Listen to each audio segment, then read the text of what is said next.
তাদের মনের মধ্যে চিন্তা, কিরে দুনিয়ার এত পরিচিত জন, আপন জন, বন্ধু বান্ধব কাউরেই তো জান্নাতে দেখি না, অনেককেই তো দেখি না। আল্লাহ তাআলা দেখার ব্যবস্থা করবে। এইবার জান্নাতে থাকা অবস্থায় জাহান্নামীদের দেখতে পাবে। সে দেখবে তার অনেক পরিচিত জন, আপন জন, বন্ধু বান্ধব জাহান্নামের শাস্তি ভোগ করতেছে। এই দৃশ্যটা দেখবার পর সে আল্লাহ তাআলার কাছে কৃতজ্ঞতার মাত্রা বাড়ায়া দিবে, বলবে, আল্লাহ আপনি যদি আমার প্রতি দয়া না করতেন হয়তো আমাকেও তার সাথে জাহান্নামে থাকা লাগতো। এই দৃশ্য দেখবার পর জান্নাতি আল্লাহর প্রতি কৃতজ্ঞতার মাত্রা বাড়ায়া দিবে। এবার জাহান্নামী জান্নাতীকে দেখবে, তাকায়া দেখবে তার ক্লাসমেট, তার বন্ধু, তার প্রতিবেশী, তার সহকর্মী জান্নাতের নাজ নেয়ামত ভোগ করতেছে। কিন্তু আহারে, ওই মানুষগুলোর সাথে দুনিয়ায় সে চলতো, আজকে সে জাহান্নামের শাস্তি ভোগ করে আর তারা জান্নাতের নেয়ামত ভোগ করে। এই দৃশ্যটা দেখবার পর ওই জাহান্নামীর মধ্যে আফসোস কাজ করবে, আফসোস। এই আফসোসটা তার শাস্তির মাত্রাটা তাকে বেশি অনুভব করাবে। মৃত্যু পরবর্তীকালীন একটা জগৎ আছে, আমাদের ভাষায় আমরা বলি কবর জগৎ, হাদিসের ভাষায় আলমে বরজাখ বলে। ওই জগৎ লম্বা একটা সময় ইন্তেকাল করে তথা দুনিয়া থেকে স্থানান্তরিত হয়ে ওই জগতে থাকা লাগে। আলমে বরজখে সকলকে থাকতে হবে দীর্ঘকাল, তবে অনন্তকাল নয়, দীর্ঘকাল ওই জগতে আমাদের সবার থাকা লাগবে। হাদিসের মধ্যে আসছে, যেই ব্যক্তি সর্বশেষ দুনিয়া থেকে ইন্তেকাল করবে ওই ব্যক্তিও কমপক্ষে 40,000 বছর আলমে বরজখে থাকবে। হাসরের ময়দানে সে কাউকে চিনবে না, কাউকে পরিচয় দিবে না, কিন্তু জান্নাতে যাওয়ার পর সে সবাইকে খুঁজতে থাকবে, কোথায় আমার বন্ধু, কোথায় আমার আত্মীয় স্বজন। জান্নাতে যাওয়ার পর জান্নাতি তার দুনিয়ায় পরিচিত সব মানুষগুলো জান্নাতে খুঁজতে থাকবে। পৃথিবীর সব প্রসিদ্ধ তাফসীরের মধ্যে আসছে যে আল্লাহ তাআলা জান্নাতি আর জাহান্নামীদের মধ্যে কথা ও দেখার ব্যবস্থা করে দিবেন তাদের স্ব স্থানে অবস্থানরত অবস্থায়। যে জান্নাতীকে দেখার জন্য জাহান্নামীর জান্নাতে যাওয়া লাগবে না, জাহান্নামীকে দেখার জন্য জান্নাতীর জাহান্নামে যাওয়া লাগবে না, নিজ নিজ জায়গা থেকেই তারা দেখতে পাবে সুস্পষ্টভাবে। তাদের মনের মধ্যে চিন্তা, কিরে দুনিয়ার এত পরিচিত জন, আপন জন, বন্ধু বান্ধব কাউরেই তো জান্নাতে দেখি না, অনেককেই তো দেখি না। আল্লাহ তাআলা দেখার ব্যবস্থা করবে। এইবার জান্নাতে থাকা অবস্থায় জাহান্নামীদের দেখতে পাবে। সে দেখবে তার অনেক পরিচিত জন, আপন জন, বন্ধু বান্ধব জাহান্নামের শাস্তি ভোগ করতেছে। এই দৃশ্যটা দেখবার পর সে আল্লাহ তাআলার কাছে কৃতজ্ঞতার মাত্রা বাড়ায়া দিবে, বলবে, আল্লাহ আপনি যদি আমার প্রতি দয়া না করতেন হয়তো আমাকেও তার সাথে জাহান্নামে থাকা লাগতো। এই দৃশ্য দেখবার পর জান্নাতি আল্লাহর প্রতি কৃতজ্ঞতার মাত্রা বাড়ায়া দিবে। এবার জাহান্নামী জান্নাতীকে দেখবে, তাকায়া দেখবে তার ক্লাসমেট, তার বন্ধু, তার প্রতিবেশী, তার সহকর্মী জান্নাতের নাজ নেয়ামত ভোগ করতেছে। কিন্তু আহারে, ওই মানুষগুলোর সাথে দুনিয়ায় সে চলতো, আজকে সে জাহান্নামের শাস্তি ভোগ করে আর তারা জান্নাতের নেয়ামত ভোগ করে। এই দৃশ্যটা দেখবার পর ওই জাহান্নামীর মধ্যে আফসোস কাজ করবে, আফসোস। এই আফসোসটা তার শাস্তির মাত্রাটা তাকে বেশি অনুভব করাবে। আফসোসের কারণে কষ্ট বেশি লাগবে। একই সাথে তো থাকতাম, আহারে কিছু কাজ যদি ওর সাথে করতাম। অনেকে আছে না, একই স্কুলে পড়ে, দীর্ঘদিন পাশাপাশি থাকে, একই মাঠে খেলাধুলা করে, কিন্তু একজনের সাথে আর একজনের পার্থক্য কি?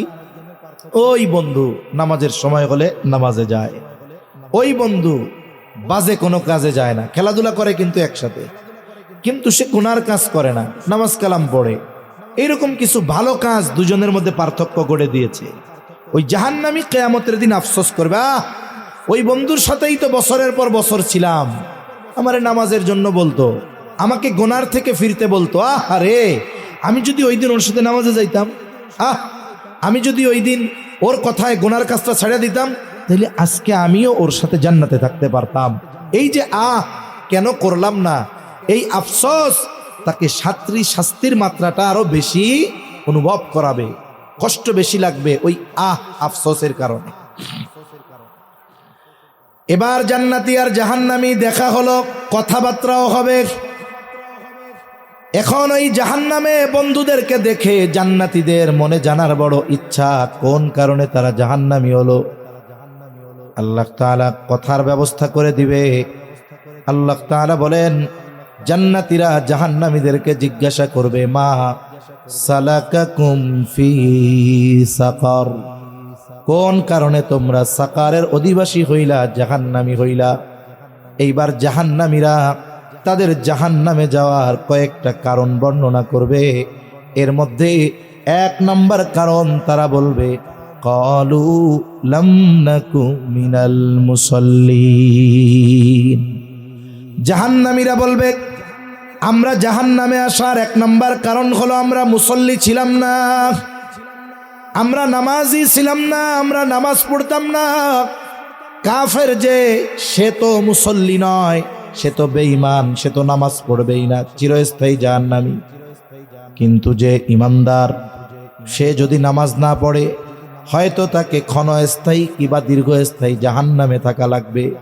এজন্য জাহান্নাম থেকে বাঁচতে হলে, জান্নাতে যেতে হলে 1 নাম্বার যেটা দরকার সেটা হলো মুসল্লি হতে হবে।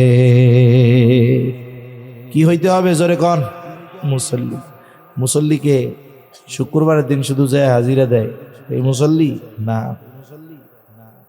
যেই মহল্লায় জুমার দিন 6 তলা মসজিদ ভরে, রাস্তায় আরো 6 তলার মানুষ নামাজ পড়ে। শহরে দেখেন না, আমার মনে হয় মসজিদে যেই পরিমাণ মানুষ জুমা পড়ে, রাস্তায় ফাঁকা জায়গায় তার চাইতে বেশি মানুষ জুমার নামাজ আদায় করে। ওই মহল্লার মসজিদ জুমার দিন মসজিদ ভরে, আরো 1 মসজিদের মুসল্লি বাইরে নামাজ পড়ে। ওই মহল্লায় জুমার দিন আসরের নামাজে 6 তলা বহুদূর, নিচের 6 কাতারও ভরে না। তার মানে কি হলো, এত মানুষ জুমার দিন নামাজ পড়লো, আর মূল মুসল্লি কয়জন হিসাব করলে দেখা যাবে শতকরা 5-6 জন 5 ওয়াক্ত নামাজ পড়ে, এর চেয়ে কমও হতে পারে। অথচ এই নামাজ, এটা জাহান্নাম থেকে বাঁচার, জান্নাতে যাওয়ার, হিসাব সহজ হওয়ার প্রথম কারণ। রাসূল আকরাম সাল্লাল্লাহু আলাইহি ওয়াসাল্লাম বলেন, কিয়ামতের দিন সর্বপ্রথম নামাজের হিসাব হবে। আর এক বর্ণনায় নবীজি বলেন, যার প্রথম হিসাব সহজ হয়ে যাবে, তার বাকি হিসাবগুলো আল্লাহ তাআলা সহজ করে দিবে। যার নামাজের হিসাব ঠিক, বাকিগুলো যদি একটু ত্রুটি বিচ্যুতি থাকেও আমলে, কিন্তু শিরিক করে নাই, বলে নামাজ যেহেতু ঠিক, মূল ইবাদত যেহেতু ঠিক, বুজুর্গানে দিন বলেন বাকিগুলো যদি ত্রুটি বিচ্যুতি হয়ও, আল্লাহ তাআলা জেনেও না জানার, দেখেও না দেখার ভান করে বান্দারে মাফ করে দিবে। সুবহানাল্লাহ। তাহলে 1 নাম্বার আমাদের মুসল্লি হতে হবে জাহান্নাম থেকে বাঁচতে হলে। কি হতে হবে জোরে বলেন? 2 নাম্বার তারা বলবে, ওয়ালাম নাকুনু তুইমুল মিসকিন, আমরা মিসকিনদের খানা খাওয়াইতাম না, সেজন্য আমরা মিসকিনদের খানা খাওয়াবো। বিশেষ করে রোজার মাস খেয়াল রাখবো, আশেপাশে যদি কোনো অভাবী দরিদ্র থাকে, রোজার মাস তার জন্য যেন রোজা রাখা, তারাবি আদায় করা যেন সহজ হয়, এজন্য আমি তাকে কিছু খাবারের ব্যবস্থা করে দিব। রোজার মাস আমি রোজাদারকে ইফতার করাবো, একটা খেজুর দিয়ে হলেও, 1 গ্লাস পানি দিয়ে হলেও। নবীজি বলেন, রোজাদারকে কেউ যদি ইফতার করায়, ইফতার করানোর কারণে ওই ইফতার করানেওয়ালা রোজাদারের সমপরিমাণ সওয়াবের মালিক হয়ে যায়। আর অসহায় দরিদ্র মানুষ মিসকিন যদি হয়, তাদেরকে খানা খাওয়াবো, কারণ তাদের খানা খাওয়া প্রয়োজন। মিসকিন অসহায়কে যদি খানা খাওয়ানো হয়, খানা খাওয়ানোর সওয়াব হবে, সাথে সাথে তার প্রয়োজন মেটানোর সওয়াব হবে। ওই জাহান্নামীরা বলবে, লাম নাকুনু তুইমুল মিসকিন, আমরা মিসকিনদেরকে খানা খাওয়াইতাম না। 3 নাম্বার তারা বলবে, ওয়া কুন্না নাখুদু মাল খাইদিন। অনর্থক, অহেতুক মজলিসে আমরা বসতাম, থাকতাম, ওই অহেতুক মজলিসে যারা লিপ্ত থাকতো তাদের সাথেও আমরা বসতাম। এই যে আমাদের দেশে চার দোকানের মজলিসগুলো এখন জমজমাট না, চার দোকানে স্বাভাবিক সময়ও যে কথাগুলো হয়, আলোচনাগুলো হয়, এগুলো কি কোনো প্রয়োজনীয় কথা হয়? ওখানে হয় গীবত, এর দোষ চর্চা, যে যেটা করে নাই অপবাদ, সাথে সাথে আবার টেলিভিশনের মধ্যে চলে নাচ গান। আর এই চার দোকানগুলোতে যুবক তরুণরা বসে না, বসে আমাদের মুরব্বী বাবা চাচারা বেশি। এই দাড়িওয়ালা মুরব্বী চাচা সে যদি টেলিভিশনের দিকে তাকাইয়া নাচ গান দেখে, ওই যুবক তো লজ্জা পায়, যাহারে আমার চাচা কি দেখতেছে, আস্তাগফিরুল্লাহ। এজন্য দেখবেন অধিকাংশ সময় যুবক যারা, এরা চার দোকানে বসে চা খায় না, ওরা চা খাইলেও কাপ নিয়ে আর এক জায়গায় চলে যায় লজ্জার ঠেলায়। এই মজলিসগুলা হয় অহেতুক মজলিস, গুনার মজলিস। হাকিমুল উম্মাত আশরাফ আলী থানভী রহমাতুল্লাহ আলাইহি বলেন, দুই ধরনের মজলিস ছাড়া সব মজলিস অনিরাপদ। একটা হলো এই দ্বীনি মজলিস, এটা মাহফিল হতে পারে, মসজিদে তালিম হতে পারে, ইমাম সাহেবের কিছু দ্বীনি আলোচনা হতে পারে, হয়তোবা কয়েকজন মিলে কিছু দ্বীনি মুযাকারা হতে পারে। এই ধরনের মজলিস উপকারী মজলিস। দুই নম্বর, দুনিয়াবি বৈধ উপকারী মজলিস। দুনিয়াবি বৈধ উপকারী মজলিস কি? মনে করেন একটা রাস্তা ভেঙে গেছে, সবাই মিলে পরামর্শ করলাম, মিটিং করলাম যে রাস্তাটা ঠিক করতে হবে, নাহলে মানুষের কষ্ট হয়। এটা দুনিয়ার বৈধ উপকারী মজলিস। এই দুই ধরনের মজলিস ছাড়া বাকি সব মজলিস অনিরাপদ। ওই দুনিয়াবি মজলিসগুলো শুরু হয় প্রশংসা দিয়ে আর শেষ হয় গীবত আর অপবাদ দিয়ে। এই জন্য অনর্থক মজলিস থেকে বাঁচবো।